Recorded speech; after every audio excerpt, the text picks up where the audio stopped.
So about 2 months ago, I started this Instagram page called Productive Failure. At first I followed comics tutorials online, but now I've developed my own process. It works best for me, and I think it could help other beginners too. This week I thought it'd be fun to show you how I work. So, what's Productive Failure all about? It's a collection of short comic strips featuring a young woman struggling with toxic productivity and her laid-back boyfriend. Some stories focus on her action and how they affect her, others explore her feelings. It's a simple concept that gives me more freedom to write. Once I have the story, I work on my character sheets.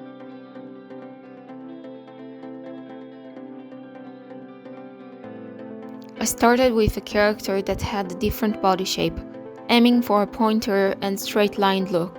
I simplified her because I wanted to draw 2 to 3 new comics every week. And the simpler the character, the more comics I can create. I've been writing short stories as a hobby for over 12 years now. It's like a muscle for me, and the brainstorming and writing process come naturally. But sometimes I need to get help to get started. That's when I turn to the internet. The first website I used, called writingexercise.co.uk. It's a website that helps me generate new ideas and characters. My favorite feature is the what if scenario, which sparks ideas that I may have not come up with on my own.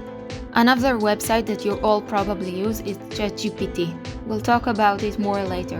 When I have a creativity block, I try to come up with new prompts to inspire me. For example, last week I asked the AI to list signs of toxic productivity, and one of the prompts mentioned was the inability to separate work and personal life. That idea inspired me to take my main characters on a date and show how the woman can't help but walk through her night out. When I first started, I planned to use Clip Studio Paint for the entire drawing process. I made some thumbnails for each comic, resized them on a black canvas and draw over it. However, I later switched to starting from my sketchbook. I grab any pencil and open a blank page to draw a small square for each frame. It doesn't have to be perfect, I can always adjust it later. Drawing small is faster and easier for me. Then I start drawing my character. If I need a specific composition, I use a reference image. But remember, the reference is just reference. I draw the image on my own art style. While drawing the characters, I also incorporate the text. Sometimes I use speech bubbles and other times I don't, but I always know where the text should go. Remember ChatGPT? English is not my first language. That's why I asked ChatGPT to help me improve my writing and spelling before I'm writing the text down. The AI can completely rewrite the dialogue or change the tone. Personally, I prefer to keep it as close as possible to my original intent. Since my characters are simple, I've given up on the thumbnails. If I have time, I'm happy to draw a first draft. Unfortunately, I don't always have much time, so I try to complete the pencil sketch in one go. Then, when I ink it, I make any necessary changes. I like to draw from different distance and angles. For example, I started from the back, moved to the front, shrink the characters, then zoom in and zoom out. For inking, I stick with a thin line. Since I use pen for inking, every stroke counts.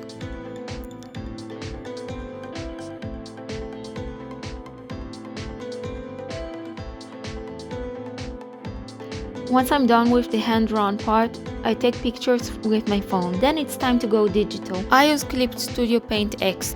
I fix the placement of each frame to fit the canvas in a square shape.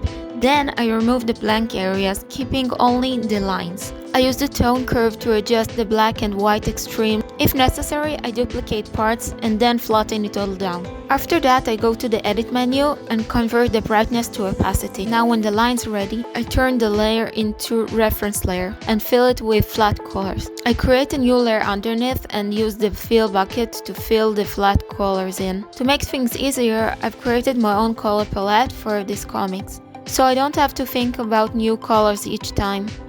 Also, if I made mistakes with my pen, I use Texture Digital Pen to fix them. I don't rely on it too much, I prefer the texture of the real pen. Once I'm done with the flat colors, I use Multiply Layer to create the shadows. Since this scene is set in nighttime, I fill the layers with shadow color and remove the parts I want to highlight. But the comics will feel a bit flat, so I create another Multiply Layer and add in more shadow. When the coloring process is complete, all that's left is a bit cosmetic work. I start by resize the image, then I add my watermark, which I created separately and registered as a material. The last thing I do is to add paper texture from Pexels and lower the opacity.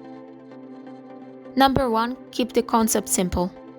Number 2. To draw a simple character. Number 3. Use generators and reference, but never copy completely. Number 4. Draw small. Number 5. Change the viewpoint. Number 6. Stick to the same color palette. 7 is to enjoy the process. Have fun!